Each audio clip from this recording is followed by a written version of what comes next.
Hai guys, selamat datang kembali bersama Best Storyline. Bagaimana ceritanya seorang detektif kepolisian dibuat kewalahan oleh kasus yang awalnya biasa menjadi semakin rumit dan di luar akal sehat?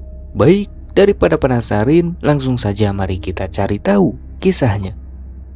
Ada seorang gadis bernama Hejin.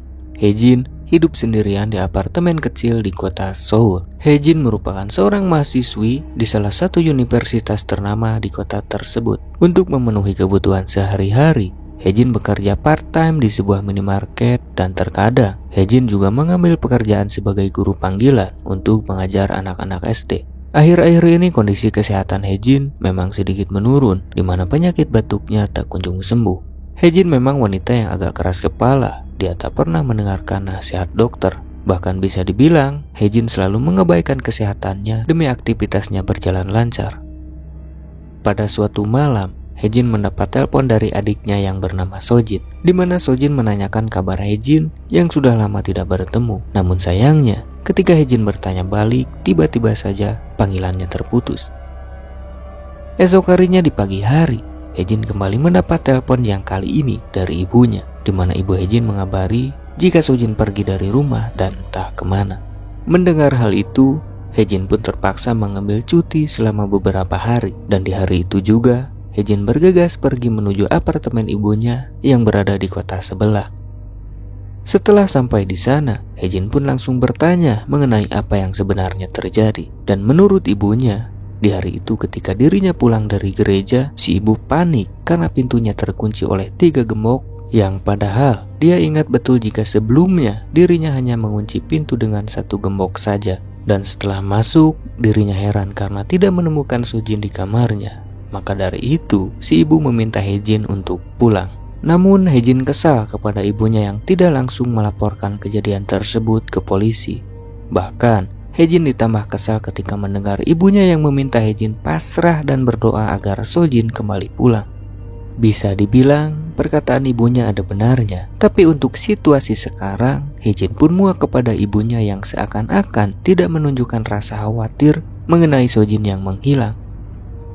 Sementara itu, kita dialihkan kepada seorang detektif bernama Taewan. Kala itu, Hwan tengah menjenguk anaknya, Ji-eun, yang sedang dirawat di rumah sakit karena terkena kanker. Sebagai ayah, tentunya Hwan sedih melihat anaknya yang merengek minta pulang. Untuk membuat anaknya tenang, Hwan pun berjanji akan mengajak Ji-eun pulang beberapa hari lagi setelah Ji-eun benar-benar sembuh. Di sore hari, setelah pulang dari kantor polisi, Hejin pun menyempatkan waktu untuk nongkrong sejenak di tempat bermain anak-anak, tempat di mana dulu Hejin dan Sojin bermain bersama. Namun, yang membuat Hejin heran, di tempat tersebut ada seekor burung bangau yang entah milik siapa dan terlihat sedang memakan sesuatu. Merasa penasaran dengan apa yang dimakan burung tersebut, Hejin pun kaget karena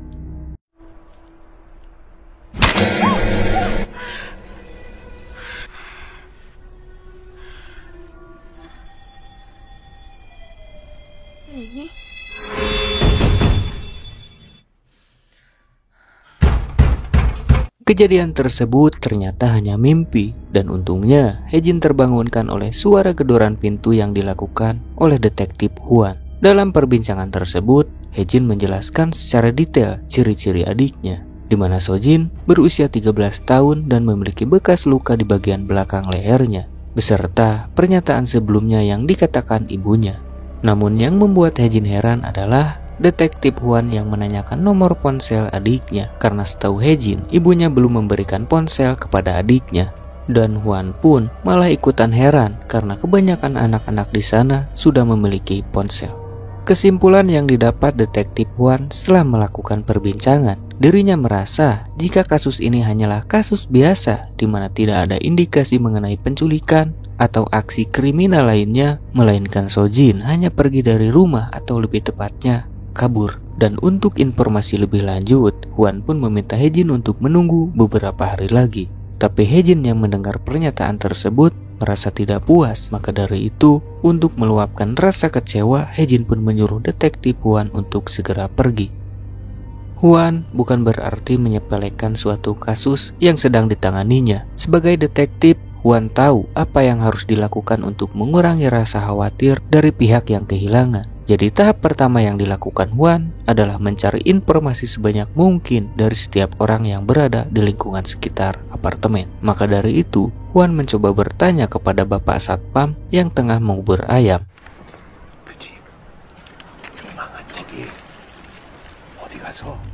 Sementara itu kita dialihkan kepada Hejin yang tengah berada di dapur untuk meminum obat.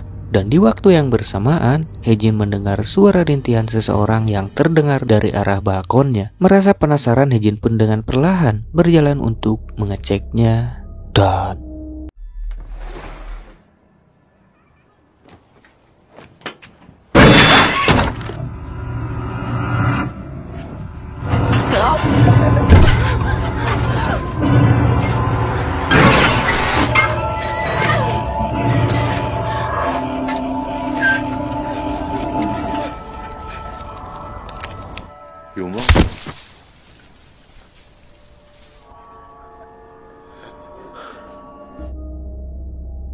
Dalam kondisi gemetar dan syok parah atas kejadian tersebut, ditambah Hejin pun dibuat tidak percaya dengan perkataan Huan yang memberitainya jika korban atau wanita yang bernama Kim Jung Mi itu telah melakukan.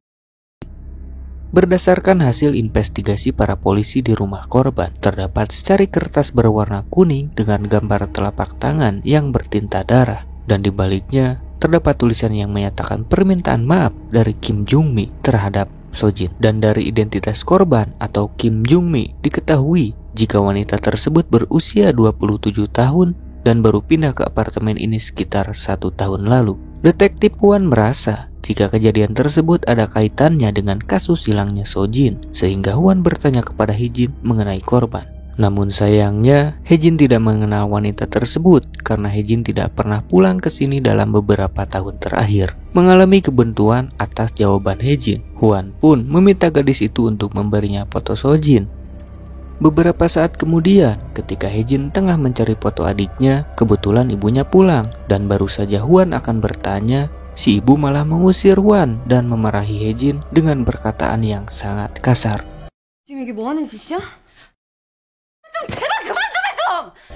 Merasa tidak enak atas kelakuan ibunya, di sore harinya Hejin menemui detektif Huan di sebuah restoran untuk meminta maaf sekaligus memberikan foto adiknya. Detektif Huan sama sekali tidak tersinggung dengan perkataan si ibu, karena pada dasarnya Huan memang tidak menganut agama apapun, atau lebih tepatnya ateis. Dan di sini Hejin bercerita bahwasanya dulu ibunya merupakan seorang ateis seperti Huan yang pikirannya selalu logis dan menganggap semua hal yang terjadi menggunakan akalnya. Namun semua itu berubah 180 derajat semenjak keluarganya mengalami kecelakaan sampai merenggut nyawa ayahnya. Bahkan Sojin sekarat dan mengalami koma selama beberapa bulan. Dalam keadaan terpuruk itulah ibunya menjadi orang yang taat dan rajin beribadah ke gereja.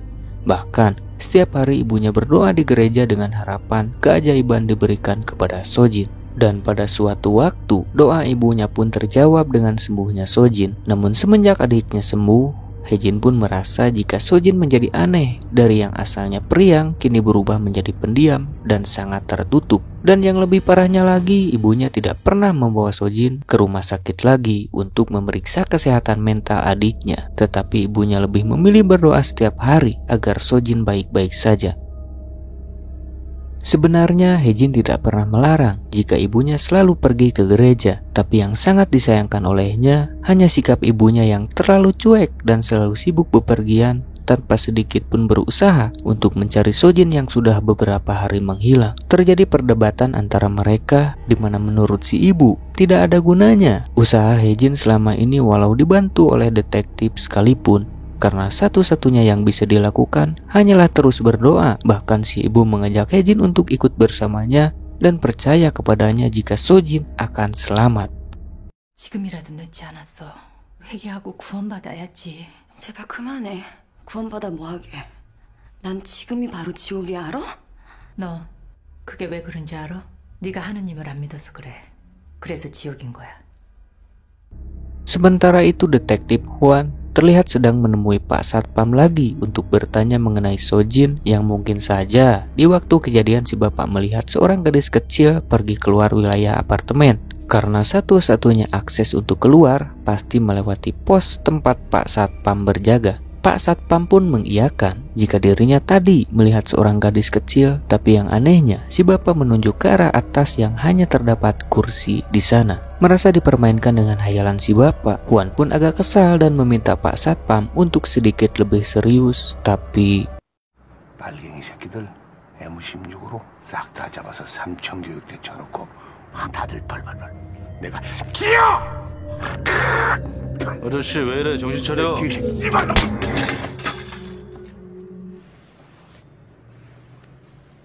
어우 피곤해. 나 집에 갈래.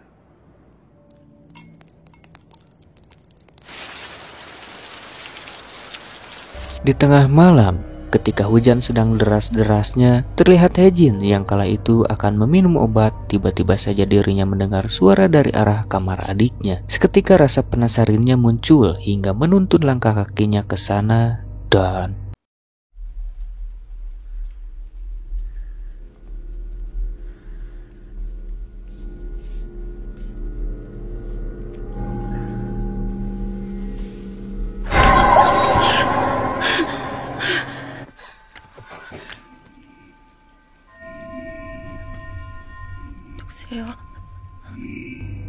esok harinya, detektif Wan mendapat kabar dari para rekan bahwa telah terjadi aksi yang dilakukan seorang satpam, di mana Wan lumayan terkejut, sekaligus berdosa di mana kemarin dirinya sempat menempeleng si bapak. Dugaan sementara yang menjadi bukti kematian si bapak adalah overdosis dari penggunaan obat-obatan terlarang dan konsumsi alkohol yang berlebih. Namun, yang membuat detektif heran adalah lagi-lagi ditemukan secari kertas kuning yang walaupun hanya sebagian. Ketika disandingkan, rupanya kertas tersebut pun sama. Merasa kasusnya mulai menjadi rumit, Huan pun mencoba untuk menginvestigasi lagi rumah korban pertama atau Kim Jung Mi yang mungkin saja ada suatu hal yang dapat dijadikan petunjuk. Setelah beberapa saat mencari, Huan pun menemukan sebuah kunci yang dirasa terlalu banyak. Jika dilihat dari gembok yang digunakan di pintu rumah korban, hanya 2 saja. Maka dari itu, Huan bergegas untuk mencoba kunci tersebut di pintu rumah Ibu Hejin.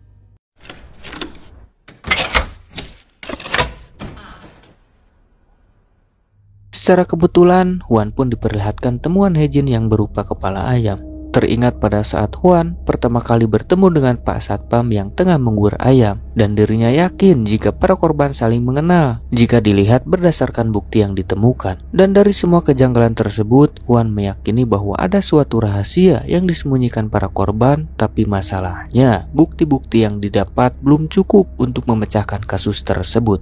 Beberapa saat kemudian, tiba-tiba saja mereka dihampiri oleh seorang tetangga yang menurut si ibu, dirinya lumayan dekat dengan ibunya Hejin. Bahkan, dia juga kenal dengan korban pertama atau Kim Jung Mi, di mana si ibu tetangga bercerita bahwasanya dulu Kim Jung Mi terbilang sangat dekat dengan ibunya Hejin dan mereka juga kerap pergi bersama untuk beribadah ke gereja. Bahkan Kim Jung Mi pun selalu mengurus Sojin ketika ibunya sedang tidak ada di rumah. Dan pada suatu waktu, Kim Jung Mi dibuat terkejut oleh Sojin yang mengatakan nama Kim Chang Sik yang diketahui merupakan ayah dari Kim Jung Mi, di mana ayahnya menitipkan pesan lewat Sojin untuk Kim yang menyatakan bahwa ayahnya sangat sedih karena belum sempat bertemu Kim di saat akhir dari hidupnya. Kim Jung Mi memang punya masalah dengan ayahnya, bahkan sangat membencinya. Wanita itu memang tidak pernah ingin tahu kabar apapun mengenai ayahnya. Namun, semenjak mendengar hal tersebut dari Sojin, Kim Jung Mi pun pergi ke kantor polisi untuk melihat data ayahnya dan sungguh mengejutkan,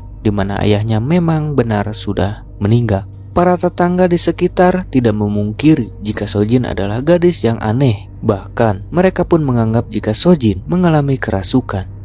Tidak ada tanggapan dari detektif Huan walaupun dipaksa oleh Hejin untuk menyelidiki cerita tersebut. Sebagai orang yang berpikiran logis, Huan menganggap kesaksian si ibu tetangga hanyalah cerita tahayul dan tidak ada kaitannya dengan kasus Sojin yang menghilang. Maka dari itu Huan pergi untuk menemui para rekan yang tengah menyelidiki rekaman CCTV yang menjadi bukti detik-detik kejadian yang menimpa Pak Satpam. Setelah diteliti lebih detail, Wan melihat kertas kuning yang sengaja dibakar dan langsung diminum oleh Pak Satpam. Saat itu juga, seorang rekan tiba-tiba menyentil soal kertas kuning tersebut yang dipercaya merupakan jimat yang dibuat seorang dukun yang bernama Manso. Mendengar hal itu, Wan pun berkata, "Nah atuh lain ti kamari ngabejaan teh."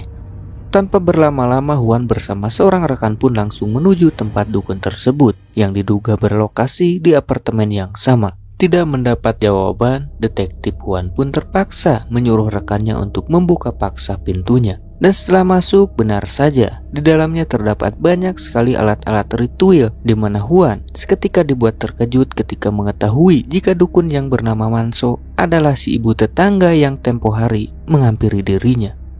Sementara itu kita dialihkan kepada Hejin yang terlihat baru pulang sehabis membuat lembaran tentang adiknya. Namun dirinya heran dengan pintu rumahnya yang sedikit terbuka. Merasa ada yang tidak beres, Hejin pun memberanikan diri untuk memeriksanya dan...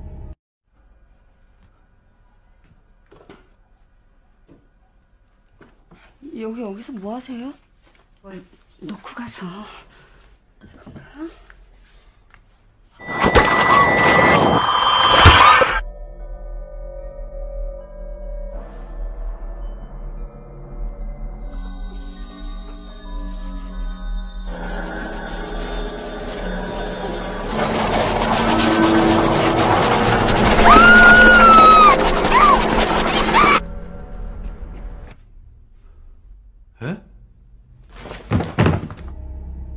Ketika tersadar, Hejin bercerita tentang kejadian yang dialaminya. Berdasarkan semua bukti dan kesaksian Hejin, Wan pun mengubah kasus Sojin yang tadinya orang hilang menjadi kasus penculikan. Lewat telepon, Wan pun memerintahkan para rekan untuk menangkap dukun Manso yang diduga kunci dari kasus tersebut. Beberapa saat kemudian, Wan dihampiri oleh seorang wanita bernama Su Kyung yang memintanya untuk menyelamatkannya karena wanita itu bersaksi jika Sojin berada di rumahnya. Saat itu juga Wan langsung memastikan kebenarannya. Namun bukan Sojin yang dia temukan, melainkan Wan melihat sebuah sobekan kertas kuning di dinding atas pintunya. Menyadari jika Su Kyung mengenal dukun Manso, Wan pun bertanya mengenai jimat tersebut. Menurut Su Kyung, jimat itu bukan dibuat oleh Manso, melainkan dibuat oleh Sojin. Jadi dulu dirinya diponis oleh dokter terkena kanker saluran kencing dan hidupnya hanya sekitar 6 bulan lagi. Pada suatu hari dirinya bercerita kepada ibu Sojin tentang ponisan tersebut. Lalu ibu Sojin menyarankan Su Kyung untuk berdoa dan percaya kepada Tuhan demi kesembuhannya. Dan semenjak itulah Su Kyung selalu pergi ke gereja bersama ibu Sojin. Bahkan Su Kyung juga mengenal dan menganggap Kim Jung Mi seperti saudaranya sendiri. Kemudian suatu kejadian aneh pun terjadi ketika dirinya bersama yang lain akan pergi ke gereja. Kala itu Sojin yang tengah makan tiba-tiba saja mengatakan bahwa nanti di saat mereka pulang dari gereja, ketika hujan sedang lebat akan ada seseorang yang akan mati. Awalnya Su Kyung tidak percaya, tapi setelah dirinya pulang, benar saja di depan apartemen sudah ada ambulan dan para petugas yang tengah mengevakuasi orang tersebut. Tapi kejadian aneh tak berhenti sampai di sana. Ketika mereka sudah kembali ke rumah Hejin, Su Kyung pun heran melihat Sojin yang tengah menghabiskan semua makanan di dapur ibunya. Bahkan ada suatu hal janggal yang dialaminya sendiri. 서진아, 아저씨 죽을 줄 어떻게 알았어?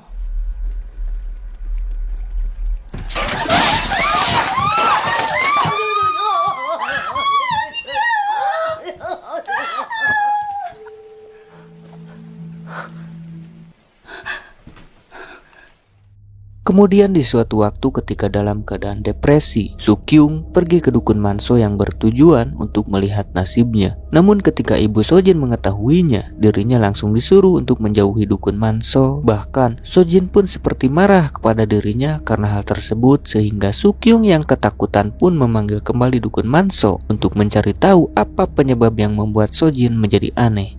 Berdasarkan penglihatan Manso, terdapat sosok iblis yang merasuki Sojin, di mana Manso juga memberi tai jika Kim Jung Mi dan Su Kyung telah berdoa kepada iblis bukan kepada Tuhan. Maka dari itu Manso akan melakukan sebuah ritual untuk mengusir iblis tersebut. Tapi sebelum itu, Manso menyuruh Kim Jung Mi untuk membuat duplikat kunci dari rumah si ibu.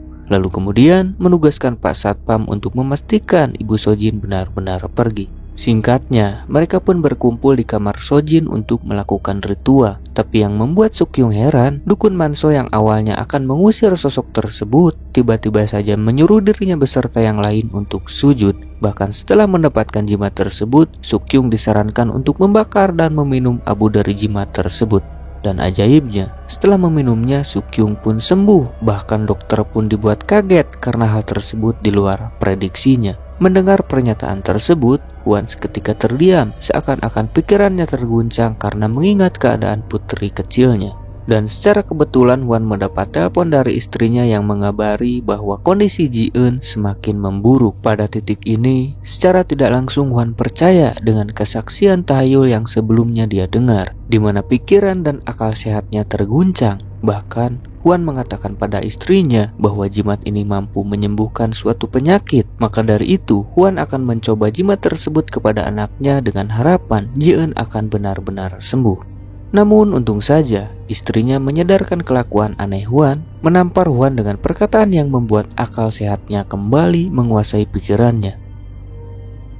Di suatu maghrib, Hejin kembali berdebat dengan ibunya perihal perilaku ibunya yang semakin aneh, dan lagi-lagi meminta Hejin untuk pasrah menunggu Sojin pulang. Dalam ketidakpastian dan kekesalan kepada ibunya, Hejin hanya bisa menangis dan menyalahkan semua ini kepada dirinya sendiri. Seandainya Hejin dulu mengizinkan Sojin untuk ikut bersamanya pindah ke kota Seoul, mungkin saja hal ini tidak akan pernah terjadi.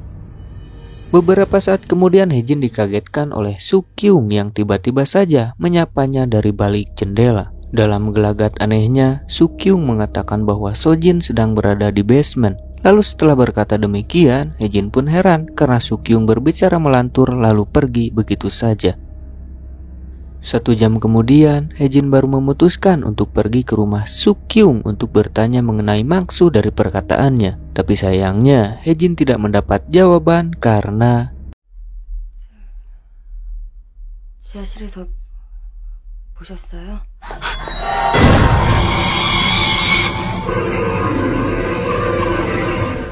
untuk kedua kalinya, Hejin dibuat gemetar dan shock parah dengan kejadian apes yang selalu menimpanya. Sembari menuju basement, Hejin pun mengabari Hwan perkara tewasnya Sukyung yang terbilang cukup janggal. Namun sialnya, panggilan pun terputus karena sinyal tidak dapat dijangkau di area tersebut.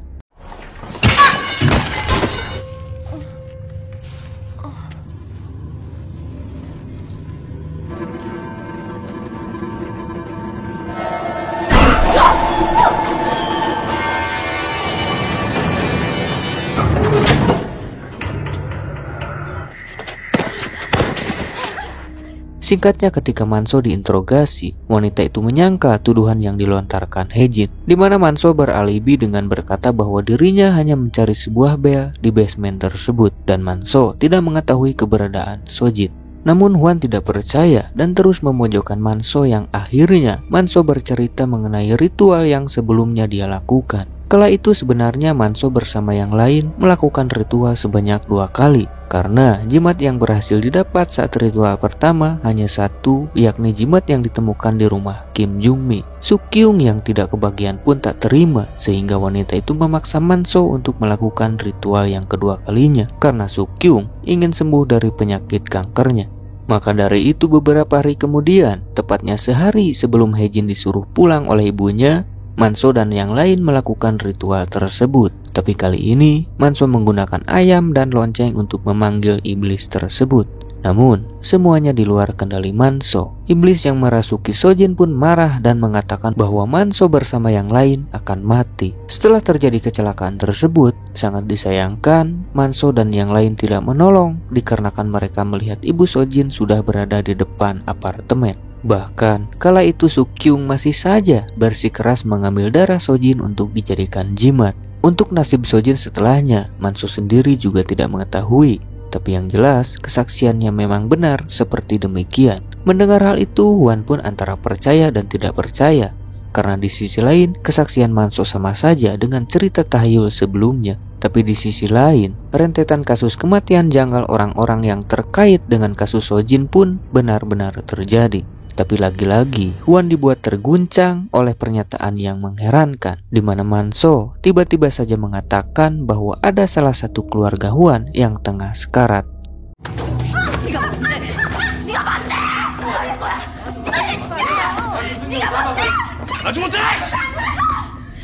Kesimpulan yang didapat Huan dari kasus yang menjadi rumit ini merujuk kepada ibunya Hejin. Jika dilihat berdasarkan keterangan yang disampaikan Manso, seandainya memang benar seperti demikian, maka satu-satunya orang yang mengetahui keberadaan Sojin adalah ibunya.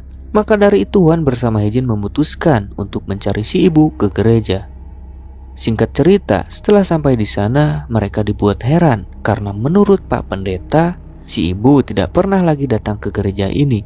Tapi seingat Pak Pendeta, sebulan yang lalu, dirinya melihat si ibu sedang mengabari orang-orang di wilayah setempat bahwasanya Sojin mendapat keajaiban dan diangkat menjadi nabi. Pak Pendeta pun sempat menegur si ibu dengan mengingatkan bahwa yang dilakukannya adalah sesuatu yang sesat, tapi si ibu malah marah dan memaki-makinya. Mendengar kesaksian dari seorang pendeta, jelas Huan pun percaya dan saat itu juga dia mengabari para rekan untuk melacak ponsel si ibu.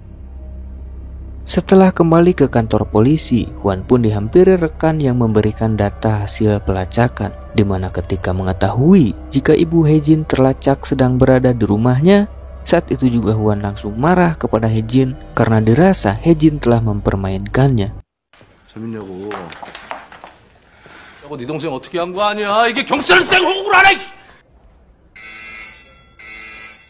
Untung saja, emosi Huan teralihkan oleh bunyi alarm darurat yang menandakan ada sesuatu yang terjadi.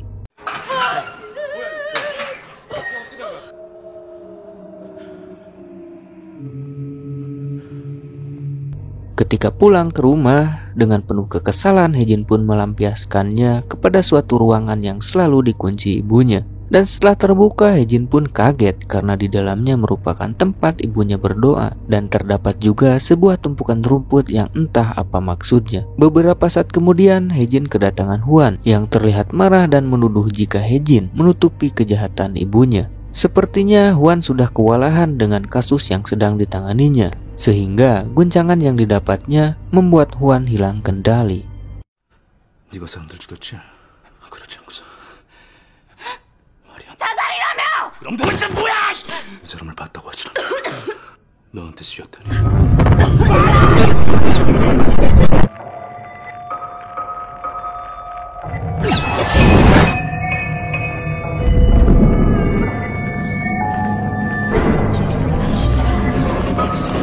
그래. 야. 아빠, 나 집에 언제 가?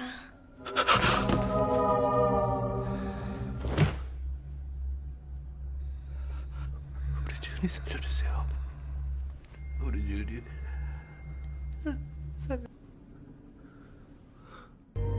Ketika Hejin tersadar, dirinya kaget karena berada di atap dengan posisi seperti akan melompat.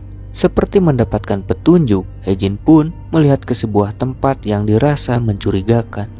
Dan setelah dicek, Hejin pun kaget ketika melihat ibunya berada di sana beserta Sojin yang sudah meninggal. Dalam kebingungan, Hejin hanya bisa menangis dan bertanya-tanya tentang apa yang sebenarnya terjadi. Dan menurut si ibu, memang benar kala itu dirinya melihat Sojin sudah dalam keadaan tewas. Si ibu memang tidak tahu siapa yang melakukannya, tapi dirinya percaya bahwa Sojin akan hidup kembali setelah Hejin pulang. Mendengar dan melihat ibunya bersikap demikian, Hejin pun merasa jika ibunya sudah tidak waras. Tapi di sisi lain, Hejin juga merasa kasihan kepada ibunya yang sesesat ini memahami suatu hal. 엄마 그만해. 안 돼! 안 돼! 엄마한테 기도하면 그래서 소진이가 일어서면 엄마 말 믿어. 제발. 난 엄마 말 못 믿겠어. 엄마.